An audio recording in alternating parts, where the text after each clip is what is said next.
Are we still on screen share? No. Oh, no? Okay. Let me come back to the screen share. Thank you for telling me the truth of what you were thinking there.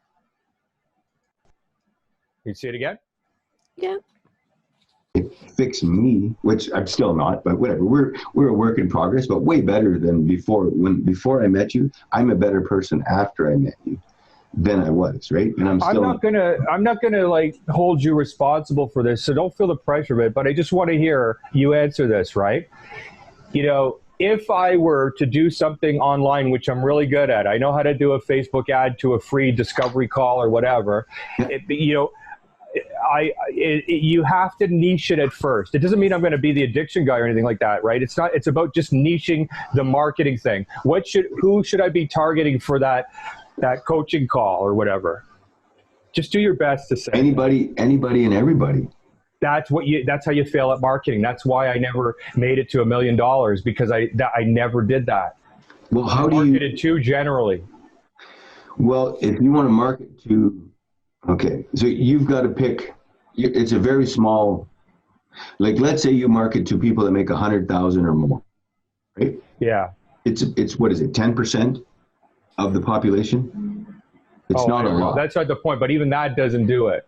No, but it gives you those people, those ambitious people. That is easy to do on Facebook. Okay, that is easy. I'm talking about in terms of, this is Scott Gallagher, and here's what he does. You know. Yeah. What would you say I should say that I do? Okay, so how would we would start with like a personal coach, right? Yeah. Breaking bad habits. I love that, because that's the whole thing behind the personal growth, is breaking your bad habits that you actually don't even know they're bad habits sometimes, right? Wow, there is something there in terms of like an angle for one of the Facebook ads I will try, using that kind of a hook, and try it. Your mic's not on. That's the biggest part.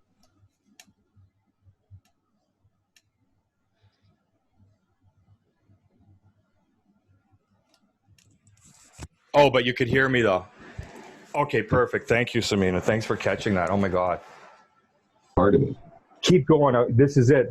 Keep going. Tell me more about that whole world.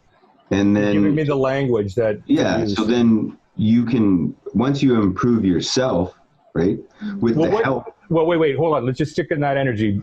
Which bad habits? I think for you it was drinking and smoking. What was it to you that had you to get that book? Yeah, it was anger, which has always been, right? Yeah. Anger was number one, and then anger leads to drinking and overdoing it. So in your mind, when you downloaded the Break Free, Break Away, the bad habit thing, you would have been present to one habit that you know that's pissing you off, that you still keep doing it. Was it the anger and the yelling at people, not the drinking? Well, they're connected. But would you? Is that what you saw the problem as? Like I have to drink to these fucking assholes. I was angry, yeah. So it was just anger. I had anger all the time, and then that's what leads to that, right? So, and then it's just a vicious cycle, right? And then not anymore, but okay. Let me ask you this, because I want to speak more directly to people like you who are in, run companies, have anger issues. Yeah. Why do they see that anger issue as a problem? Like, why was you being angry a problem for you? You're never going to get fired because you own the company. Like, how was it a problem for you, that anger? It was just not fun coming to work. Like, I hated, if you hate getting up and going to work in the morning, there's a problem. You have to fix that. You have to want to come here. This morning I was excited to come to work, right? Correct? Don't make me cry. You know you don't like watching me cry. Fuck off. No, but you know what I'm talking about. So you have to want to come. And I like coming into work. Okay, wait, hold on. Back to the anger. So when you first hired me, you actually saw the anger problem as you're the issue, as opposed to these fuckers are the problem. Is that correct? Well, so it started with you seeing you have an anger problem, as opposed to you have a problem with your people. Well, they were pissing me off, right? But you didn't come here for me to help them change.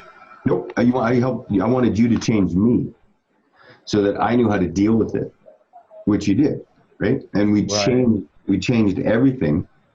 So yeah, that's basically what happened, right? The whole story, correct? Yeah, I think you told me that when we did what we did for your thing, your accountability, your structure, and you had the notepad, and then people would ask you, "What's that all about?" Oh, you would say, "Oh, just hold on, gotta write that." And then I think you said your staff was noticing changes in you that they were pointing them out. Yeah, huge. And that's when it was like, okay, yeah. Because yeah. Even before you left, though, even before you knew it was going to happen, you said, "How much for you to come and do this with my staff?" Yeah. So you already knew that. You got a sense that if he could provide this to them, it would be even better.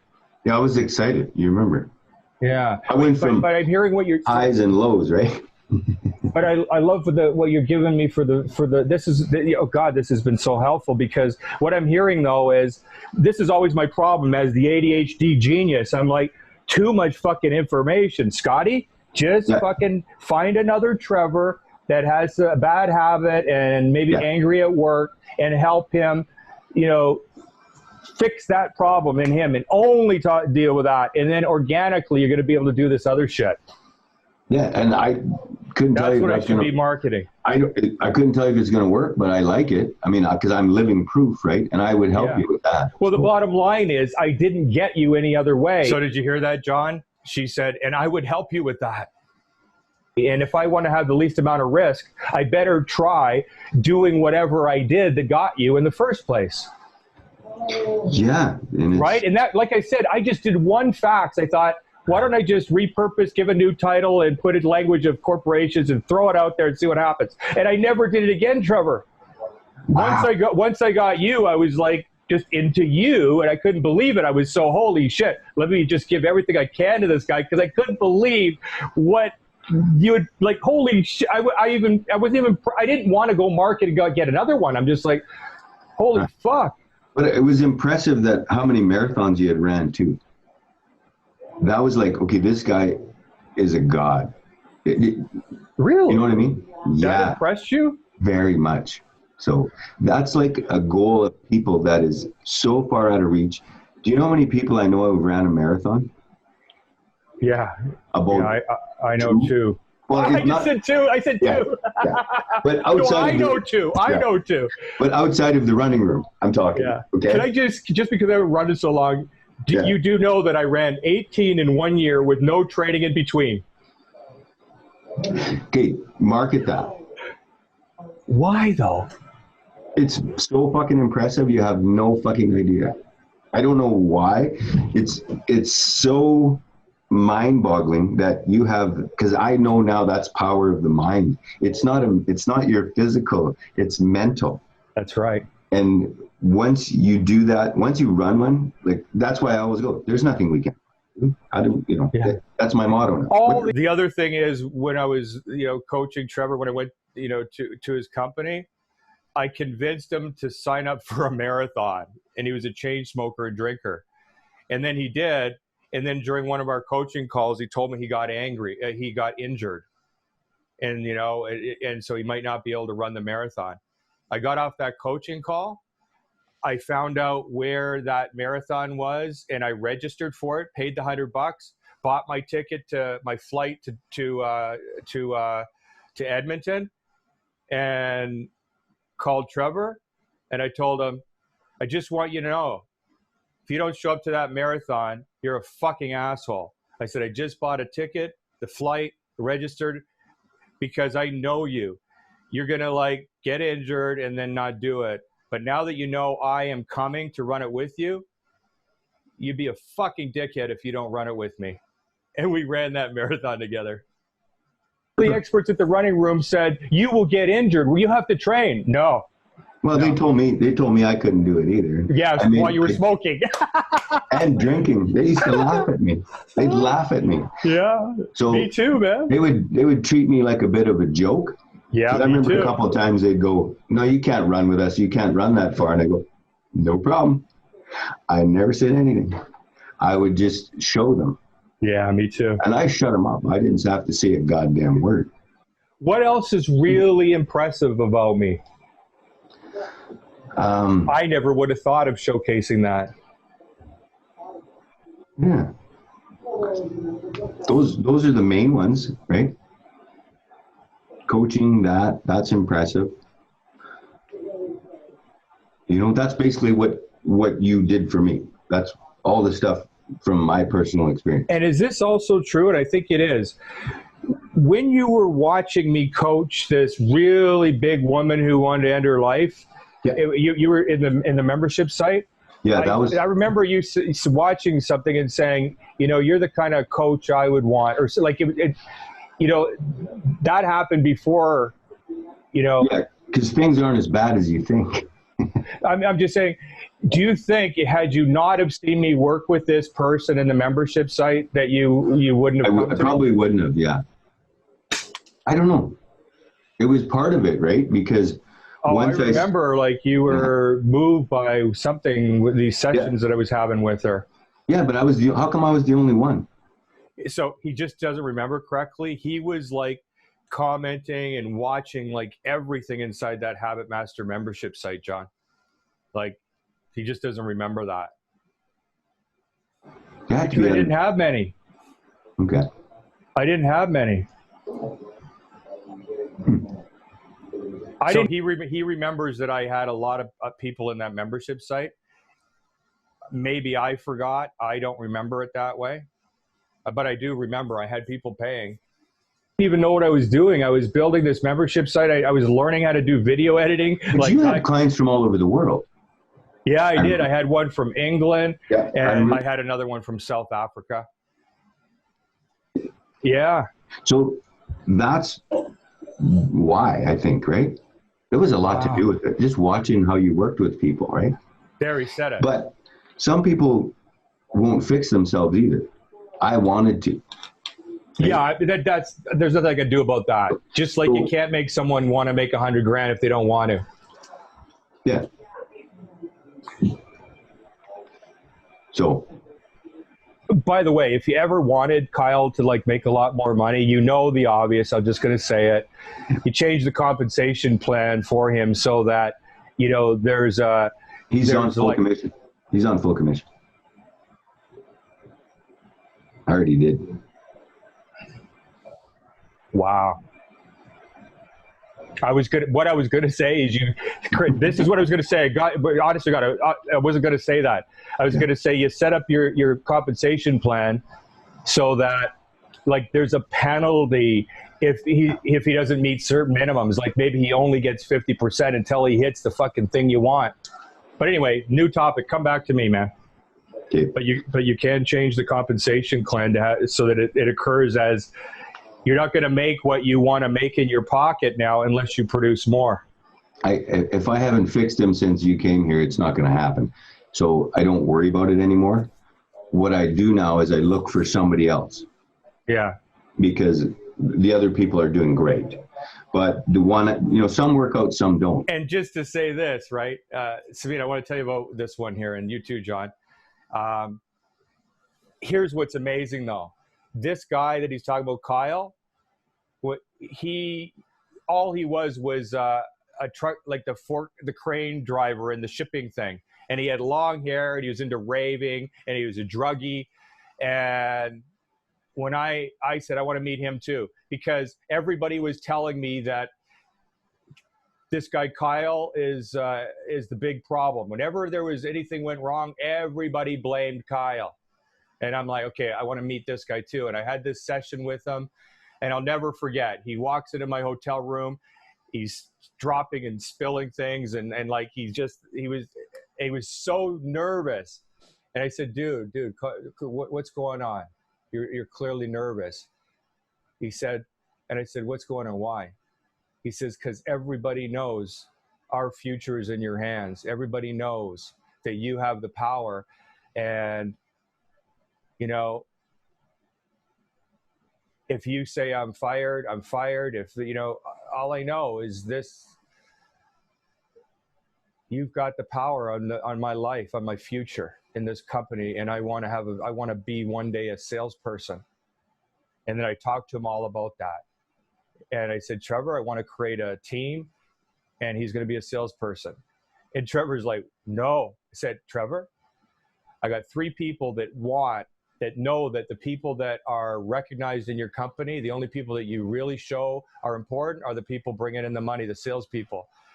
And I created this team of 3 derelicts, 2 derelicts and 3 guys. One was a carpet layer. And he said, I can't. I said, Trevor, it doesn't matter if they make sales. I will stay an extra 2 days and I will teach them ACT, and I'm going to help them create a call list. And just for 1 hour a day before they actually start their manual labor jobs, just let them do this because they'll be happy. It doesn't matter if they sell. And Trevor let me do that. What Trevor didn't realize in the first 90 days, these fucking derelicts brought in a $500,000 of new business, generated over $1 million of quotes, just working 1 hour a day before they started their real shift. And so, yeah, he's not their top producer, but Trevor said he'll never fire him, even though he makes the least amount of money, because he was never meant to be a salesperson, but he wanted it so bad.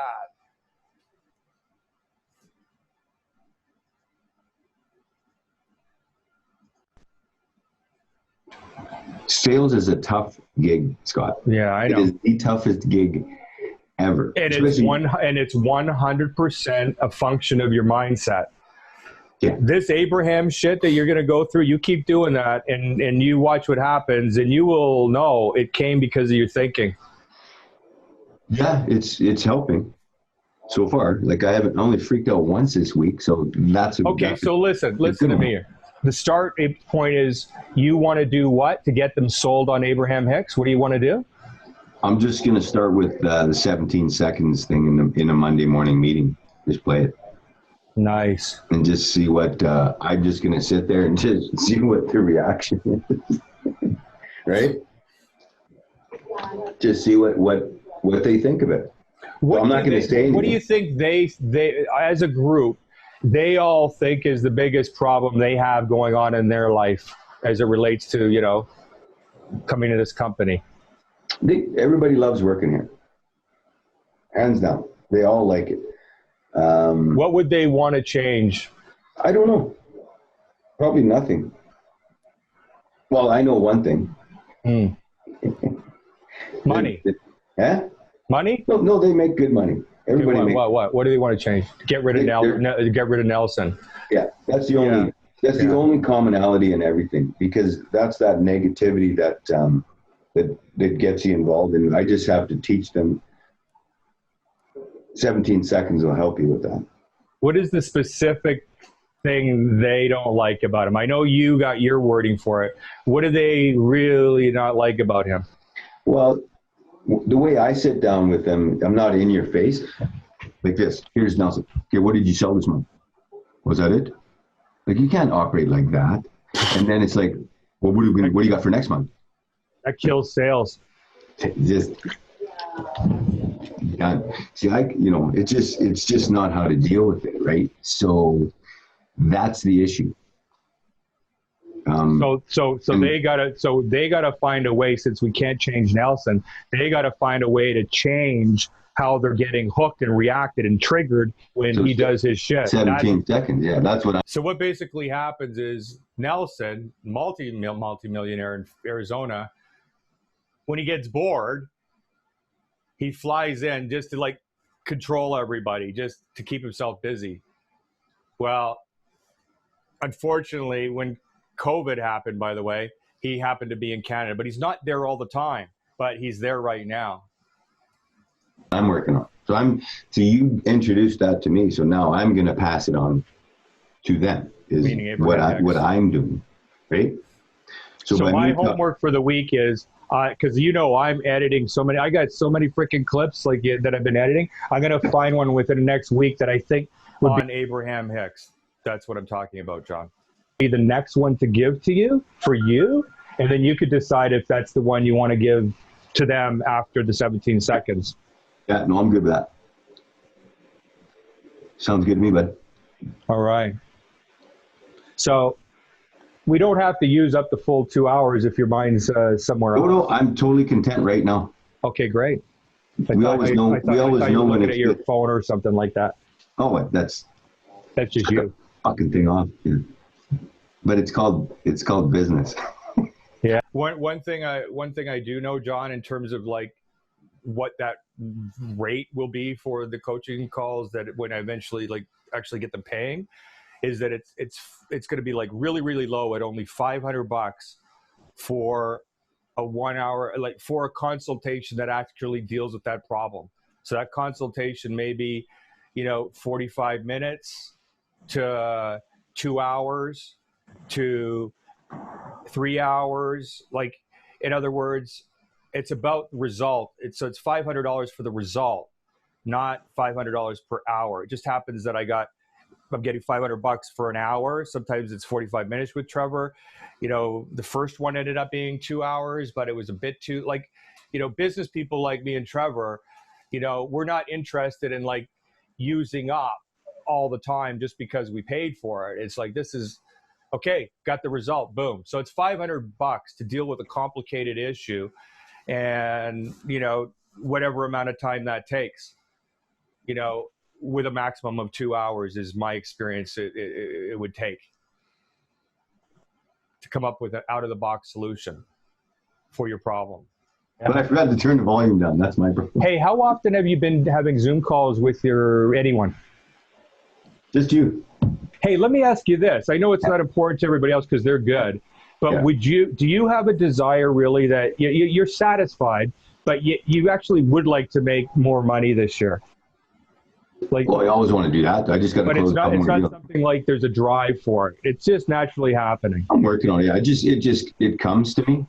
It Yeah. just appears like out of the blue. Something just always. Yeah, same with me. So if there was one other kind of issue in your personal life that I could get a custom clip about that, what would it be? We're doing it right now. I'm getting over my anger. That's the biggest, and still, but it's not even as bad as it used to be. It's mild, but every once in a while I just freak out and then I can't let it go. So Thank you. Done. Oh, believe me, I've got a whole vault of those ones.